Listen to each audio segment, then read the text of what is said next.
Hello বন্ধুরা, ভিয়েতনামের আর একটা পর্ব নিয়ে হাজির হয়েছি তোমাদের কাছে।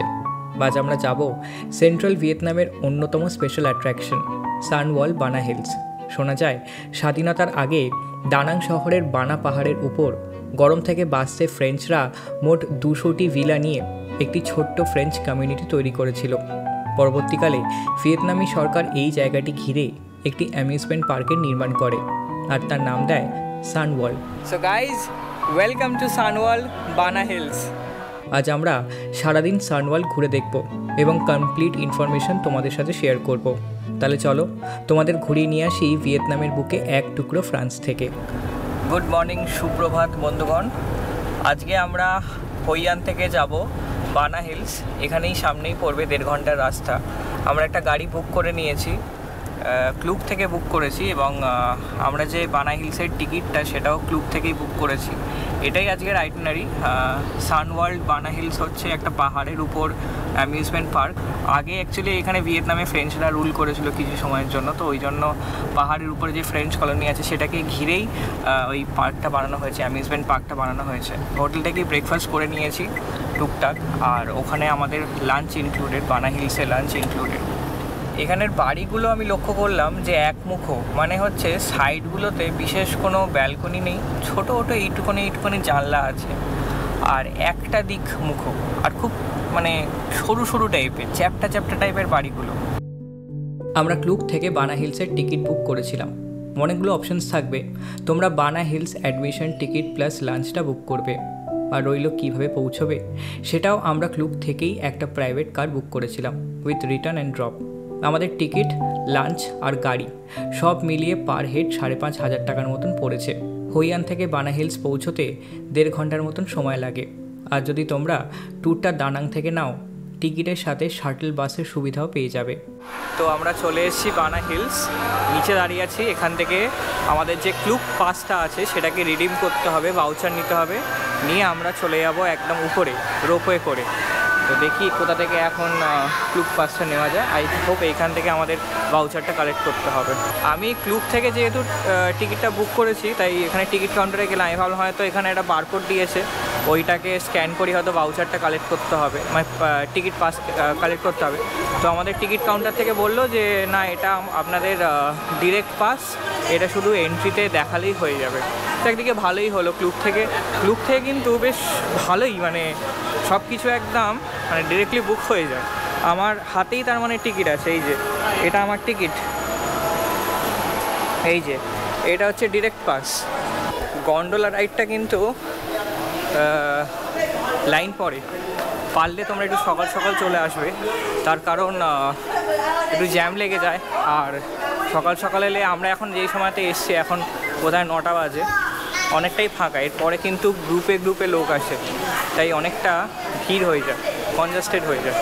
পাহাড়ের উপর এলিভেটর ভাবা যায়, মানে আমরা যে কতগুলো এলিভেটর চড়ে পাহাড়ের বেশ অনেকটাই উঁচুতে চলে এলাম। হ্যাঁ, 6টা এলিভেটর মোটামুটি আমরা কমপ্লিট করলাম নিচ থেকে উপর অবধি, আর অনেকটা টপে চলে এসেছি। মানে এখনও আমরা গন্ডোলা চাপিনি, তার আগেই চলে এসেছি। চিনচাও। এইবার আমরা যাব রোপওয়ে চড়তে। এখানকার ফেমাস গন্ডোলা চেপে আমরা বানা হিলসের একদম উপরে উঠবো। সামনে কত ছবি নিয়েছে আমরা।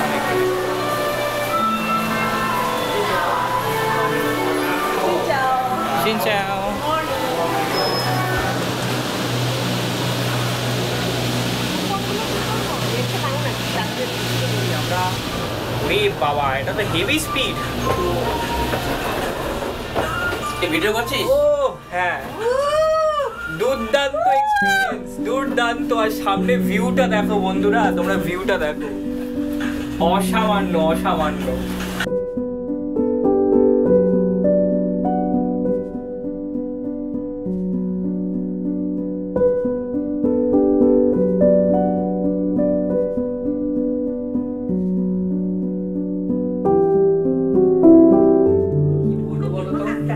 পাহাড়, সমুদ্র, জঙ্গল, নীল আকাশ, সানশাইন, অসাধারণ আর উপরে কতগুলো রকেট উঠছে, মানে সমতল থেকে আমরা পুরোপুরি পাহাড়ের একদম চূড়ায় উঠে যাচ্ছি রোপওয়েতে। এটা অসাধারণ। সিকনেস ব্যাগ, বমি হলে, মানে এখানকার মানুষ কতটা মাইনিউটলি সবকিছু ভাবে যে আমরা এই যে এত হাই অল্টিটিউড গেইন হচ্ছে, একটা অল্টিটিউড থেকে আরেকটা অল্টিটিউডে আমরা উঠছি। আমি এটাই ভাবছি যে এটা কিরকম ভাবে ভেবেছে যে এতটা অল্টিটিউড যখন আমরা গেইন করছি তখন হয়তো বমি হতে পারে, ওই জন্য ওরা আলাদা বমির জন্য ব্যাগ মানে একটা করে ওই ঠোঙা মতন রেখেছে। এই যা আমরা এবার মেঘের মধ্যে ঢুকে গেলাম।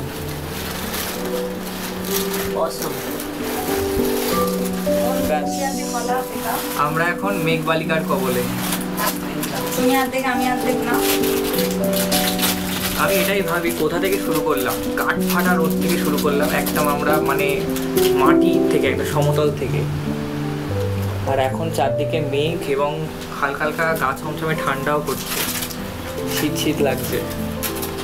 শুধু জাস্ট রোপওয়ে করে উঠলাম, কোনো গাড়ি না, কোনো ট্রেকিং না, কিচ্ছু না, রোপওয়েতে আমরা চলে এসেছি। দেখা যায় ফাইনালি আমরা ঢুকে পড়লাম। আমরা কাঠ ফাটা রোদের মধ্যে ছিলাম, সেখান থেকে এখন শিরশিরে ঠান্ডা, চারিদিকে মেঘ আর ঠান্ডা, মানে বেশ ঠান্ডা। আমি না সত্যি মানে এখানটা আন্ডার এস্টিমেট করেছিলাম। আমি ভেবেছিলাম যে কী আর এমন ঠান্ডা থাকবে, উপরে উঠছি তো কী হয়েছে, যাচ্ছি তো একটা গরমের জায়গাতে। বাট সত্যি আমার প্রেডিকশানটা খুব ভুল হয়েছে। তোমরা এখানে এলে এটা মাথায় রেখো, অবশ্যই একটা কিছু ওয়ার্ম লেয়ার ক্যারি করো তোমাদের সাথে বানা হিলসে এলে, বিকজ এটা একদম পাহাড়ের উপরে। আর এরপর আরেকটা ধাপ আছে, আমাদের এখন আরেকটা জায়গায় উঠতে হবে। ও চমৎকার চমৎকার।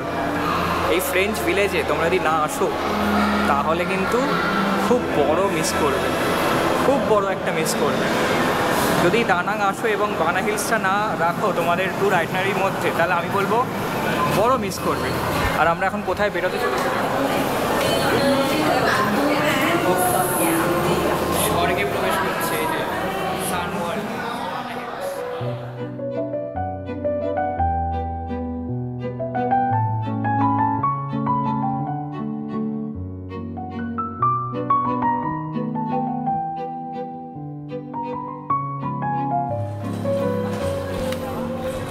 So guys, welcome to the French village.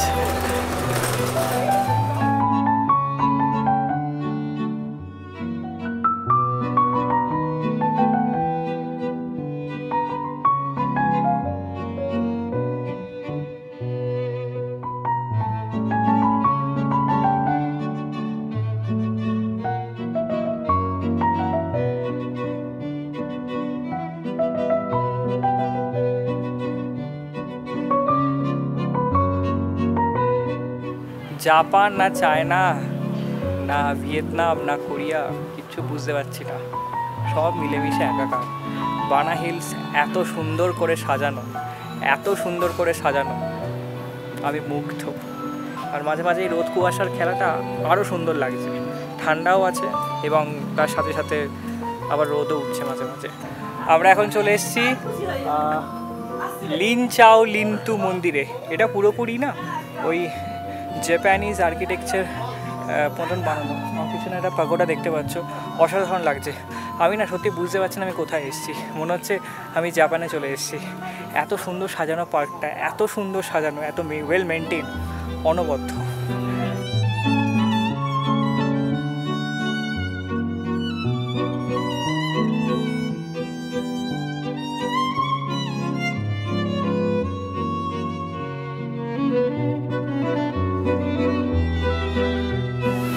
একটা জায়গা আছে ফ্রিতে বিয়ার টেস্ট করা যায়, ব্রিউ হাউস, এই যে বানা ব্রিউ হাউস। আমরা এখন এখানে ঢুকবো, ঢুকে সবাই 250 ml করে বিয়ার টেস্ট করবো। চলো যাওয়া যাক। আমরা এখন এসছি বিয়ার স্টেশনে। এন্ট্রি যেখান থেকে আমরা করেছি সেখানেই দুখানা বিয়ারের কুপন দিচ্ছিল। তো আমরা হলো ওটা পে করতে হবে, তারপর এখানে শুনলাম না পে করতে হবে না, ফ্রিতে। আর আমরা ভাই বাঙালি, ফ্রির মাল কেউ ছাড়ে না, চিন্তার কোনো ব্যাপার না। এখানে বিয়ারগুলো কিন্তু খুবই কম অ্যালকোহল পার্সেন্টেজ কন্ট্রোল করা, তাই খুব একটা যে তোমাদের নেশা হবে বা এমন কোনো ব্যাপার না, খেতে পারো। এখানে বিয়ার সেলার আছে, এখানে মানে বিয়ার তৈরি হয়, আমি তোমাদের পরে দেখাবো। তো ওই জন্য এখানে বিয়ার টেস্টিংয়ের জন্য এটা করেছে। আর টেস্টিং কিছুই না, এগুলো সবই টিকিটের মধ্যে ধরা থাকে। বাট সত্যি জায়গাটা খুব ভালো, এমবিয়েন্সটা দুর্দান্ত। এখানে অনেক হোটেলসও আছে, তোমরা চাইলে থাকতেও পারবে।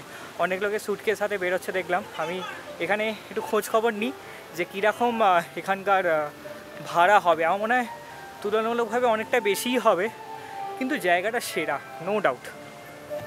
মানে মনে হচ্ছে কোনো একটা অজানা ফ্রেঞ্চ গ্রামে ঘুরে বেড়াচ্ছি, কি দারুণ লাগছে। ইতালির এরকম অনেক গ্রাম আছে যেখানে এত সুন্দর করে সব সাজানো। অত দূর যাওয়ার হয়তো এখন ক্ষমতা নেই, তাই ভিয়েতনামই ঠিক।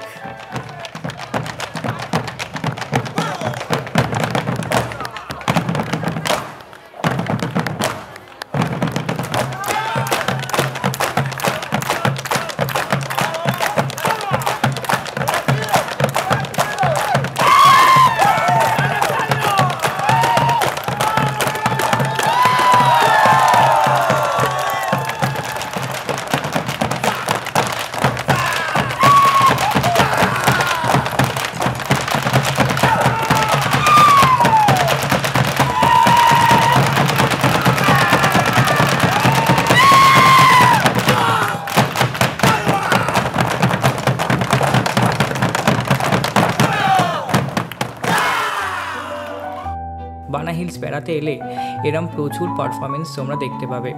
আমরা যেই নাচটা দেখলাম এটার নাম পোর্টো রেদেম, একটা traditional French Canadian foot tapping dance.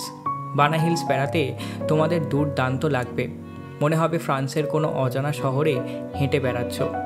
যাই হোক, এবার আমরা আরেকটা কেবল কার ধরে চলে যাব বানা হিলসের অন্যতম স্পেশাল অ্যাট্রাকশন গোল্ডেন ব্রিজে। মাঝে চোখে পড়ল অসাধারণ কিছু পাহাড় কেটে গড়ে তোলা স্কাল্পচারসে। তো আমরা এখন এই মেন যে জায়গাটা, মেন সেক্টর থেকে আমরা চলে যাচ্ছি আর একটা সেকশনে। সেখানে ওই হ্যান্ড ব্রিজ যেটাকে বলে গোল্ডেন ব্রিজ, ওইটা আছে, আমরা ওইটা দেখতে যাচ্ছি। আর অসামান্য আর্কিটেকচার তোমরা হয়তো দেখতে পাচ্ছ, দুর্দান্ত লাগছে দেখতে। এখন পুরো কুয়াশায় ঢেকে গেছে, আমাদের আসতে বোধহয় একটু লেট হয়ে গেছে, সকালের দিকে আসলে ভালো হতো। গোল্ডেন হ্যান্ড ব্রিজ, এইটা হচ্ছে সৌন্দর্য। এই গোল্ডেন হ্যান্ড ব্রিজটা কিন্তু মারাত্মক মারাত্মক। বানা হিলস আসলে তোমরা কিন্তু গোল্ডেন হ্যান্ড ব্রিজ একেবারে মিস করো না। দুটো হাতের তালুর উপর কি সুন্দর ব্রিজটা বানিয়েছে, আর এই যে তালুগুলো বানিয়েছে না হাতের, পুরোটা পাথরের, অসাধারণ অসাধারণ আর্কিটেকচার। বানা হিলস এলে না একটা জিনিস তোমরা অবশ্যই লক্ষ্য করবে, তোমাদের চোখ মানে নজর কাড়বে, সেটা হলো এখানকার আর্কিটেকচার, যেরকমভাবে জিনিসপত্রগুলো বানিয়েছে। তো এইটা এত অসাধারণ, এত নিখুঁত কাজ, সত্যি মানে ইঞ্জিনিয়ারিং বলো, যে কোনো অ্যাস্থেটিক্স বলো, দুর্দান্ত। আমি যে এইটুখানি ক্যামেরা বন্দি করতে পেরেছি তার থেকেও প্রচুর জিনিস আছে দেখার এখানে, তোমরা নিজে এসে উপভোগ না করলে বুঝবে না। আমরা এবার হইয়ানের হোটেলের দিকে রওনা দেব। তার আগে শেষবারের মতন বানা হিলসের রোপওয়েটা আরেকবার চড়ে নেব। পরের এপিসোডে আমরা ভিয়েতনামের ট্রেন ধরে দানাং ছেড়ে চলে যাব নিনবিনের উদ্দেশ্যে। ভিয়েতনামের ওভারনাইট ট্রেন রাইড কেমন হয় সেটা দেখতে হলে চোখ রাখতে হবে আমার ভিয়েতনাম সিরিজের নেক্সট এপিসোডে।